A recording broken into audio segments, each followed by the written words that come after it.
ഒരാശങ്കയും നിങ്ങൾക്ക് വേണ്ട. സംസ്ഥാന സർക്കാരിൻ്റെ റോഡ് സേഫ്റ്റി അതോറിറ്റി ഫണ്ടിൽ നിന്നും ഈ പരിഷ്കാരങ്ങൾ നടപ്പാക്കാൻ ആവശ്യമായ പണം അനുവദിച്ചു തരും. ഇതിനെക്കുറിച്ച് ഇനി യാതൊരു വിവാദത്തിനും വഴിയില്ല. ഹൈവേ ആണ് ചെയ്യേണ്ടത്. ഹൈവേ അതിനൊരു മാറ്റമില്ല. ഹൈവേയുടെ ശ്രദ്ധയിൽ ഇന്ന് തന്നെ ശ്രീ കൃഷ്ണൻകുട്ടി കൃഷ്ണൻകുട്ടി സാർ അദ്ദേഹം കളക്ടറേറ്റിൽ ഒരു യോഗം ചേർന്ന് അതിൽ അവരോട് ആവശ്യപ്പെട്ടിട്ടുണ്ട്. അതുകൂടാതെ ട്രാൻസ്പോർട്ട് മിനിസ്റ്റർ എന്നുള്ള നിലയിൽ ഞാൻ അവരോട് ആവശ്യപ്പെടും. അവരത് അംഗീകരിച്ചില്ലെങ്കിൽ, പണമില്ല എന്ന് വല്ലതും പറയുകയാണെങ്കിൽ അടിയന്തരമായി റോഡ് സേഫ്റ്റി അതോറിറ്റി യോഗം ചേർന്ന് നേരത്തെ തന്നെ പരിശോധിച്ചിട്ടുണ്ട്. അവർ ഉദ്യോഗസ്ഥന്മാരത് പരിശോധിച്ചിട്ടുണ്ട്. അവർ IIT പാലക്കാട് IIT വരെ പഠിച്ച് റിപ്പോർട്ട് നൽകിയിട്ടുണ്ട്. നാറ്റ്പാക്കിൻ്റെ പഠനമുണ്ട്. ഇതൊന്നും നടപ്പിൽ വന്നില്ല എന്നാണ് ഇപ്പം ഞങ്ങൾ പറയുന്നത്. ഫോളോ അപ്പ് ഞാനുണ്ടല്ലോ. ഫോളോ അപ്പിന് ഇപ്പം ഞാനുണ്ട്. എനിക്ക് അതേ ഉറപ്പ് പറയാൻ പറ്റും. ലോറി ഡ്രൈവർമാരുടെ ലൈസൻസ് പിടിച്ചെടുത്തിട്ടുണ്ട്. അത് സസ്പെൻഡ് ചെയ്യും. മറ്റൊരു കാര്യം കൂടി, ഇപ്പം ഈ 4 വീടുകൾ സന്ദർശനം നടത്തിയിരുന്നു. അതിൽ ചില കുട്ടികൾക്ക് വീടില്ല, വാടകയ്ക്ക് കഴിയാണ്. ഒരു കുഞ്ഞിൻ്റെ അച്ഛൻ ഓട്ടോ തൊഴിലാളിയാണ്. അദ്ദേഹത്തിന് വീടില്ല, സ്ഥലമില്ല. ഇക്കാര്യം ബഹുമാനപ്പെട്ട മുഖ്യമന്ത്രിയുടെ ശ്രദ്ധയിൽ കൊണ്ടുവരും. ബഹുമാനപ്പെട്ട റവന്യൂ മന്ത്രി ഞാൻ മിക്കവാറും ഇന്ന് പോകുന്ന വഴിക്ക് തൃശ്ശൂർ കാണും. വിവരങ്ങൾ ഗോകുൽ VS നമുക്ക് നൽകും. ഗോകുൽ, ഈ ഓരോ കുടുംബത്തിലും ഗതാഗത മന്ത്രിയും സംഘവും എത്തിയിട്ടുണ്ടായിരുന്നു. കുടുംബത്തിനടുത്ത് സംസാരിച്ചു. എത്ര നേരം ഓരോ കുടുംബത്തിനോടൊപ്പം ഉണ്ടായിരുന്നു? ഈ കോൺഗ്രസ് നിരാഹാര സമരം നടത്തി വന്നിരുന്ന കോൺഗ്രസ് പ്രവർത്തകരെ കണ്ട വിവരമൊക്കെ ബിനിലും അല്പസമയം മുമ്പ് പറഞ്ഞിട്ടുണ്ടായിരുന്നു. എങ്കിലും മാധ്യമങ്ങളെ കണ്ടപ്പോൾ എന്തെല്ലാം ഉറപ്പുകൾ മന്ത്രി മുന്നിലേക്ക് വെച്ചിട്ടുണ്ട്? പ്രത്യേകിച്ച് ഈ നടപടികളെ കുറിച്ച്, ഡ്രൈവറുടെ ലൈസൻസ് സസ്പെൻഡ് ചെയ്യുമെന്നറിയുന്നു, അങ്ങനെയുള്ള കാര്യങ്ങൾ എന്താണ് പറഞ്ഞത്? ഇപ്പോൾ അവിടെ പരിശോധന നടക്കുകയാണല്ലേ? ഉന്നതതല സംഘത്തിന്റെ പരിശോധന നടക്കുന്നുണ്ടല്ലേ? അതെ, പാലക്കാട് SP ഇൻചാർജിന്റെ നേതൃത്വത്തിലാണ് ഇപ്പോൾ പരിശോധന നടക്കുന്നത്. ഉന്നത ഉദ്യോഗസ്ഥരുടെ സംഘം, പൊതുമരാമത്ത് വകുപ്പിലെ ഉന്നത ഉദ്യോഗസ്ഥർ, മോട്ടോർ വാഹന വകുപ്പിലെ ഉന്നത ഉദ്യോഗസ്ഥർ, അതോടൊപ്പം തന്നെ മറ്റ് ഉദ്യോഗസ്ഥരുടെ നേതൃത്വത്തിലാണ് ഇപ്പോൾ പരിശോധന നടക്കുന്നത്.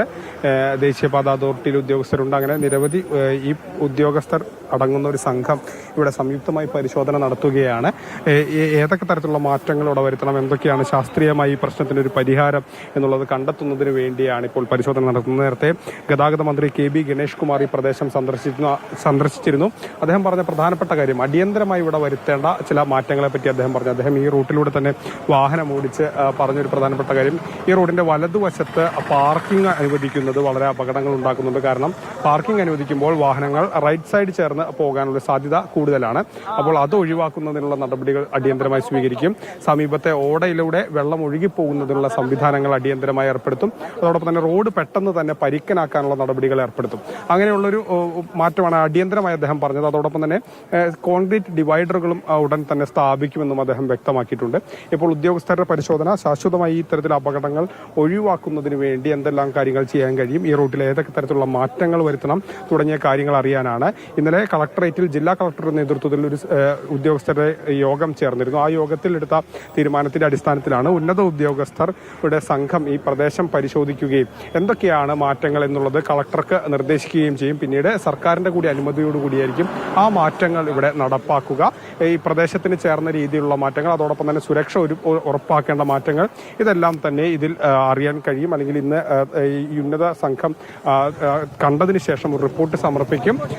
ഇപ്പോൾ പ്രധാനമായും ഇവിടെ വരുത്തിയിട്ടുള്ള മാറ്റം ഒന്ന് വേഗപരിധിയാണ്. സാധാരണ ദേശീയപാതയിൽ 70 കിലോമീറ്റർ വേഗപരിധിയിലാണ് വാഹനങ്ങൾ ഓടിക്കുക. പക്ഷേ ഇപ്പോൾ ഈ പ്രദേശത്ത് ഈ ഒരു അപകട മേഖലയിൽ 30 കിലോമീറ്റർ 35 കിലോമീറ്ററായി അത് കുറച്ചിട്ടുണ്ട്. അത്തരത്തിലുള്ള ക്രമീകരണങ്ങൾ പലതും ഏർപ്പെടുത്തിയിട്ടുണ്ട്.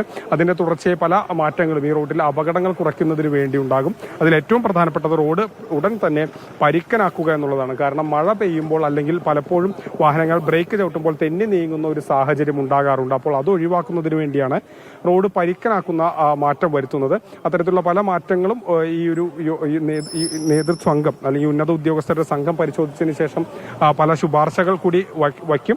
അതുകൂടി അടിസ്ഥാനത്തിൽ ഒരു സമഗ്രമായിട്ടുള്ള ഈ അപകടങ്ങൾ ഒഴിവാക്കാനുള്ള മാറ്റങ്ങൾക്കായിരിക്കും ജില്ലാ ഭരണകൂടം നിർദ്ദേശിക്കുക. അപ്പോൾ അത് NHI, അത് ഇന്ന് മന്ത്രി സംസാരിച്ച ഒരു പ്രധാനപ്പെട്ട കാര്യം, ഇത് ഈ പറയുന്ന ഹൈവേ അതോറിറ്റി ഇതിന് ആവശ്യമായ നവീകരണത്തിന് ആവശ്യമായ പണം നൽകിയില്ലെങ്കിൽ റോഡ് സേഫ്റ്റി അതോറിറ്റിയുടെ പണം ഉപയോഗിച്ച് അത്തരത്തിലുള്ള മാറ്റങ്ങൾ നടത്തുമെന്നുള്ളതാണ്. പിന്നീട് പ്രധാനപ്പെട്ട കാര്യം, ഈ ഡ്രൈവർമാരുടെ അപകടമുണ്ടാക്കിയ ഡ്രൈവർമാരുടെ ലൈസൻസ് സസ്പെൻഡ് ചെയ്യുമെന്നും ഗതാഗത മന്ത്രി അറിയിച്ചിരുന്നു. ഇപ്പോൾ ഉന്നത ഉദ്യോഗസ്ഥരുടെ പരിശോധന നടന്നുകൊണ്ടിരിക്കുകയാണ്. തീർച്ചയായും ദൃശ്യങ്ങളിൽ കാണുന്നത് ആ പരിശോധനയാണ്. ഉന്നത ഉദ്യോഗസ്ഥർ ഉൾപ്പെടെ ആ പ്രദേശത്ത് പരിശോധന നടത്തുകയാണ്. എന്തായാലും കൃത്യമായിട്ടുള്ള നടപടികൾ ഉണ്ടാകുമെന്നുള്ള ഉറപ്പ് ഗതാഗത മന്ത്രിയുടെ ഭാഗത്തു നിന്നും ഉണ്ടാവുകയും ചെയ്യുന്നുണ്ട്. അങ്ങനെ ഗതാഗത മന്ത്രിയും ആ പ്രദേശത്ത് പരിശോധന നടത്തിയിട്ടുണ്ടായിരുന്നു.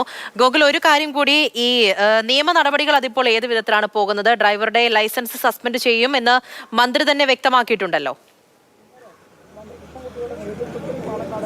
അതായത് ഇന്നലെ തന്നെ ഇരു ഡ്രൈവർമാരെയും വാഹനത്തിന് അപകടത്തിനിടയാക്കിയ മഹാരാഷ്ട്ര രജിസ്ട്രേഷൻ ലോറിയുടെ ഡ്രൈവറെയും അതോടൊപ്പം തന്നെ സിമന്റ് ലോറി ഡ്രൈവറെയും കസ്റ്റഡിയിലെടുത്ത് അറസ്റ്റ് രേഖപ്പെടുത്തി റിമാൻഡ് ചെയ്തിരുന്നു. 2 ആഴ്ചത്തേക്കാണ് ഇവരെ റിമാൻഡ് ചെയ്തത്. അതേസമയം തന്നെ ഇതിൽ അപകടമുണ്ടാക്കിയ മഹാരാഷ്ട്ര രജിസ്ട്രേഷൻ ലോറിയുടെ ഡ്രൈവറുടെ ലൈസൻസ് ഉടൻ തന്നെ സസ്പെൻഡ് ചെയ്യുമെന്നും മന്ത്രി അറിയിച്ചു. ഇതിൽ ഏതെങ്കിലും തരത്തിലുള്ള ഒരു ഇളവും ഉണ്ടാകില്ല. കർശനമായ നിയമപരമായിട്ടുള്ള നടപടികളാൽ ഇത് മുന്നോട്ട് പോകുമെന്നുള്ളതാണ് അദ്ദേഹം അറിയിക്കുന്നത്.